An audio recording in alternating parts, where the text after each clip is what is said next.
Alright, that was really interesting. I'm going to drive back, probably change out of this, and then we'll talk about some of my thoughts. Alright, I'm back. I'm in far comfier clothes, and I want to talk about that experience because it was really interesting for me as a Protestant. And if you've been following along with this channel, or if you picked up on what I said at the beginning, I've been around the Catholic Church, specifically through that Catholic men's group, and I've listened to lots of Catholic thinkers, mainly Catholic apologists, but I hadn't really been in a Catholic Mass, at least since I was really little and don't really remember it.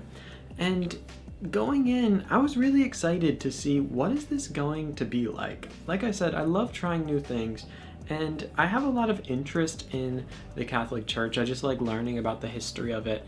And so getting to go to this absolutely beautiful church, I mean, if you didn't pick it up from the videos, and I'm sure they didn't do it justice, it is stunning in there. And so I was really excited to see it. One of the first things that struck me when I went in is just how intentional and how beautiful the architecture was. I mean, it immediately draws your eyes up to the grand ceiling where you see all of these images of the apostles and of Christ, and your eye goes down all the way to the end where they have this beautiful setup there where the altar, I hope, if I butcher any Catholic terminology, forgive me, I'm a Protestant, but where they have like the Eucharist and everything. And I mean, the architecture, it really, it does something to you. And I can imagine just how important that has been for the Catholic Church. I mean, when you think through history and the so many years that the vast majority of the population was illiterate, having these centers of worship that simultaneously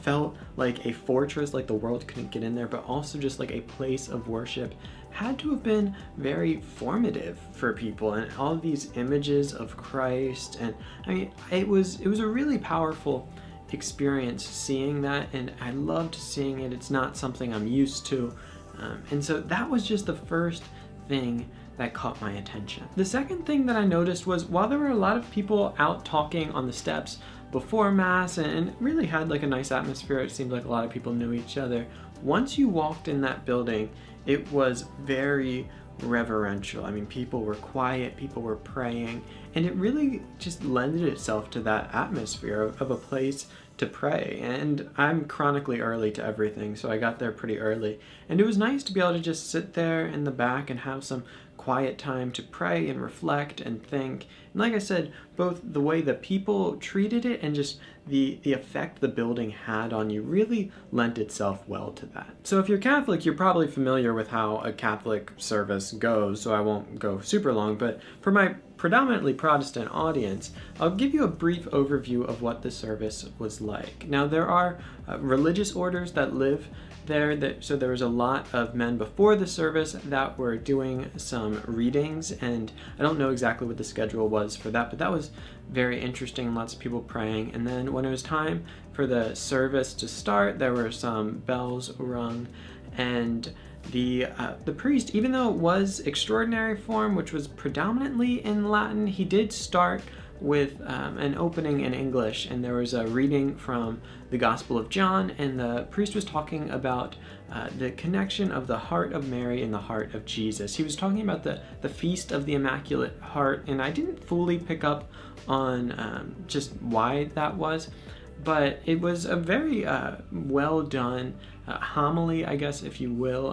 And again, forgive me for the terminology, but and he spoke about their connection and just the pain that Mary experienced in watching her son die, and it was very nice. It was very well done, very short, much shorter than any like Protestant evangelical sermon I was used to, but that kind of got the service going. And then from there was a lot of time of silence, and that was the last time, for the most part, that the priest was actually facing the congregation. For the rest of it, he was facing away from us, or I guess with us, you could say, facing in the same direction. And it was interesting in that what he was wearing had a giant cross on the back of it. So it was, again, just powerful imagery as we're all looking in the same direction, and we're looking at Christ and the cross. And from there was a lot in Latin that I didn't fully understand, and I was also in the back, so it was a little hard to hear, but it really went from that beginning, just opening, to a centering on the Eucharist, and that was what took up the most of the time. I mean, there was a lot of silence, and there was some kneeling and standing and some different motions and whatnot, but from there it really seemed like it zeroed in on communion, the Lord's Supper, the Eucharist, whatever term you want to use there. I know there's some technicalities there, but for the purpose of this video, whatever floats your boat. And I will say something that was really interesting to me that I noted is just how important this was for the service. I grew up in a church where we did communion, I think once every 6 weeks or something. Like, it just wasn't a big part of the service. The church I go to now, mostly in Chicago, does it about every other week. But again, it is by no means like the center of the service, whereas here it was clearly the center of the service. There was also no music, though I think on Sundays they do have some type of chant. But it was very interesting to see how it is centered upon that. And as a Protestant, I'll say there were several things that I liked about the service. The first thing was the reverence, and I think often in Protestant and evangelical churches, we kind of miss that element. We work very hard to make a church service approachable, and I love that, and I really appreciate that. And we want to make it applicable, and again, I love that and I appreciate it. But there was something beautiful about the reverence here, that people took it very seriously. I noticed I messed up that I didn't kneel before I went into my pew, but just even seeing that and seeing the different aspects and just the demeanor people had in the service, it was solemn in a way, but also just very reverential, and that was powerful for me. Another thing I appreciated was the sense of embodied worship. And I don't think Catholics have the corner on the market on this, but specifically in, again, like the megachurch evangelical circles that I grew up in, a lot of what we do, I mean, there's the emotional side with worship, and then it's pretty much just the intellectual side. And one of my favorite Protestant scholars, James K. Smith, has really critiqued this, in that he says that we as Protestants often work from a bit of a stunted anthropology, that we treat people as brains on a stick, or thinking thingisms, as he says. And he says that, we aim all of our services at giving you information, and I think that when we do that, while the information is good, we often miss the fact that we are shaped by repetition, we're shaped by habit. We often decry going through the motions, but often when we do that, the motions go through us. What we do repeatedly shapes us. And so being in this service and seeing, the kneeling, the standing, the different motions, the all of the things that could seem like just rote ritual, which in some ways they can be. Also, I just had a respect for the formative influence that would have on you as you do that over the years. As simple as kneeling before you get in the pew, like all of this is shaping you. And so if you're a Protestant and that interests you, I would recommend picking up this book, Desiring the Kingdom by James K.A. Smith.